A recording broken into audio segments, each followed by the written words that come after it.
வணக்கம். சாந்தா பாட்டி ஒரு கதை சொல்கிறேன்.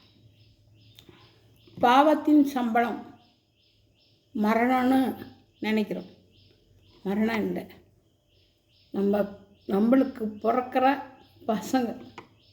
ஏன் இந்த பைத்தியக்கார பாட்டி இப்படி பேசுது அப்படின்னு நினைக்கிறேன். நான் உதாரணம் சொல்கிறேன். ராவணன் எல்லாம் தெரியும். ராவணனுக்கு எல்லா பாட்டு கச்சேரி என்ன இந்த உலகத்தில் இருக்கோ அத்தனையும் தெரியும். ஜாதகம் பார்க்குறது, யோசியம் பண்ணுறது எல்லாம் தெரியும். அதே மாதிரியில் பாதி தீவிரம் இருக்குது. சின்ன வயசில் ஒரு முனிவரோட பொண்ணு குளிச்சிட்டு இருந்தது. சும்மா போகக்கூடாதா, வயசு கோளாறு. அந்த பொண்ணை போய் கெடுத்துவோம். தப்பு வரிசை. அந்த பொண்ணு சாபம் கொடுப்பான். இதெல்லாம் ராமாயணத்தில் இதுலாம் ரொம்ப பேச மாட்டாங்க. மறைச்சி தான் பேசுவோம். நான் உனக்கு குழந்தையாக பிறந்தேன். இலங்கையில் காற்று வரக்கூடாது. இலங்கையில் ராவணன் சொன்னதை கேட்கணும். அந்த இலங்கையே நாசம் பண்ணுறேன்னு சபிச்சுட்டு நெருப்பு கூட்டி அதில் குதித்து செத்துருவான். அப்புறம் காலங்கள் கடந்து போச்சு. நம்ம நாகர்கோவில் குளத்தில் சேர்ந்த பொண்ணை தான் ராவணன் கல்யாணம் பண்ண, மண்டோதரி கல்யாணம் பண்ணி குடுத்தனம் பண்ணி இருக்கும்போது இவங்களுக்கு ஒரு குழந்தை பிறக்கும். அதுதான் சீதா. இது யாருக்கு அவ்வளோ தெரியாது. இந்த சீதாவுக்கு பிறந்த போது அப்போல்லாம் யோசியெல்லாம் கரெக்டாக இருக்கும். அங்கே கொட்டாரத்தில் உள்ள யோசிக்காரங்க வந்து பார்த்தபோது இந்த குழந்தையால் இந்த கொட்டாரம் அழிஞ்சு போயிடும்னு இருக்குது. சொல்ல பயம். சொன்னாலும் அவனை சும்மா இருப்பானா, வெட்டித்தான் துண்டாக்கிட மாட்டான், கழுத்து சீவிடுவான்ல. அப்புறம் சொல்லுவான். அப்போ சொல்லுவான் ராவணன், இந்த குழந்தைய கொண்டு போய் கொள்ளு, இந்த குழந்தைய கொண்டுடுன்னு. மண்டோதரிக்கு எப்படி இருக்கும்? மனசு கஷ்டமாக இருக்கும்ல. மண்டோதரி அந்த குழந்தைய என்ன பண்ணும், இப்போ இருக்கிற நேபாளம், இந்த நேபாளெல்லாம் இருக்குல்ல, இப்போ இருக்கிற அந்த நேபாளத்தில் ராஜாவுக்கும் இந்த ராவணனுக்கும் சண்டை.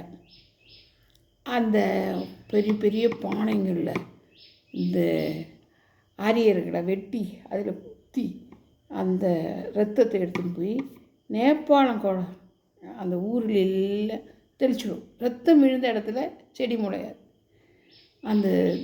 அந்த ராஜாவுக்கு பஞ்சமாக வர மாதிரி அந்த மாதிரி கதை அப்படி போகுதுன்னு வச்சுக்கோ.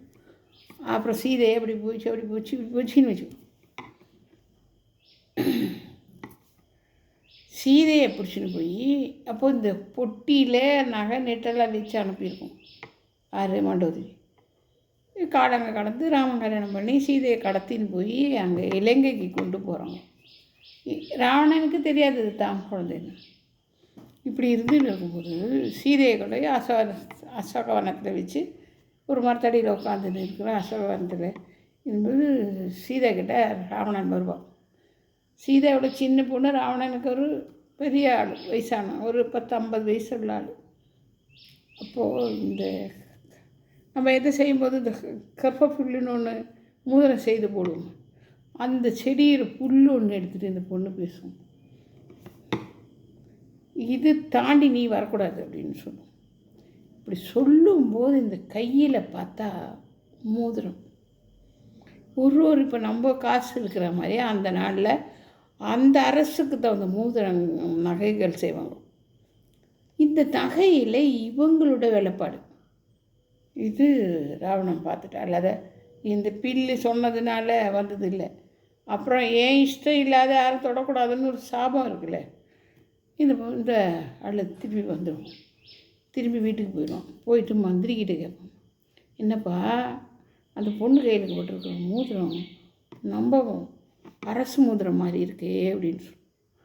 அப்போ மந்திரி ஆமாப்பா அப்படின்னு இது இப்படி சொல்லும்போது சொல்லுவாங்க, இந்த மாதிரி நாங்கள் அந்த நேபாள இப்போ அந்த ஊரில் கொண்டு போய் போட்டுட்டோம். அப்புறம் அந்த ஊர் அந்த ராஜாவுக்கு அந்த ஏர் ஓட்டும்போது பொட்டியிலேருந்து கிடச்சது பூமி தேவி எப்படியெல்லாம் சொல்லி அவங்க பாராட்டி வளர்த்தாங்க. அந்த பொண்ணு தான் சீதை. தம் பொண்ணு சொல்ல முடியுமா? மனசில் வச்சு இல்லைன்னா ராமனையெல்லாம் அடித்து தள்ள முடியும். மனசு அங்கேயே சத்துச்சு. இன்று போய் நாளவான்னு ராமன் சொல்லும்போது ராவணன் போனது என்னென்னா, ராவணன் அந்த கையில் தப்பு இருக்குது. இப்போ அந்த பொம்பளை தந்தாலே சாபம், அது அங்கே நிறைவேறிச்சியா இல்லையா? அது அப்போ அந்த பொண்ணாக வந்து வகித்து பொண்ணால் அந்த குளமே நசிச்சு அவளும் நசிச்சு போச்சு இல்லையா? அந்த பொண்ணு போட்ட சாபந்தான் இந்த சீதை. இது நான் பொய் சொல்கிறதுன்னா, மேகநாதன் அப்புறம் பார்ப்போம் இந்திரஜித்து எல்லா கிரகங்களையும் பிடிச்சி கெட்டி வைப்பார். நான் போய் சொன்னேன்னா பாருங்கள், கெட்டி வச்சு அந்த மண்டோதரி குழந்தை பிறக்கிற நேரத்தில் அதில் சனி மட்டும் கொஞ்சம் தள்ளி போயிடும். அதனால தான் இந்திரஜித்து சாத்துது, இல்லைன்னா இந்திரஜித்து சாவாடி. அப்போது இந்த கிரகங்களெல்லாம் பிடிச்சி கட்டுற அளவுக்கு ஒரு பெரிய ஆள். உண்மையாக ராவணனோட பொண்ணு தான் சீதை. பாவத்தின் சம்பளம் மரணம் இல்லை, சந்தானம். இது நான் இவ்வளோலாம் சொல்கிறேன். இந்த சாந்தா பாட்டிக்கு யாரும் லைக் பண்ண மாட்டேன்றா, ஒரு இது எதுவுமே செய்ய மாட்டேன்றீங்களப்பா. நானும் பிழைக்கணும்ல, நெட்டு போடணும்ல, அப்போ தான் நான் பேச முடியும். இந்த மாதிரி தெரியாத வார்த்தைகள் நிறைய இருக்குது எங்கிட்ட. எங்கள் பாட்டி அவ்வளோ அது சொல்லி தந்திருக்கு. நான் அதெல்லாம் உங்களுக்கு சொல்கிறேன். தயவுசெய்து லைக் பண்ணுங்கள். இதெல்லாம் என்னென்னவோ சொல்லுவாங்களே, அதெல்லாம் பண்ணுப்பா. எனக்கு வணக்கம்.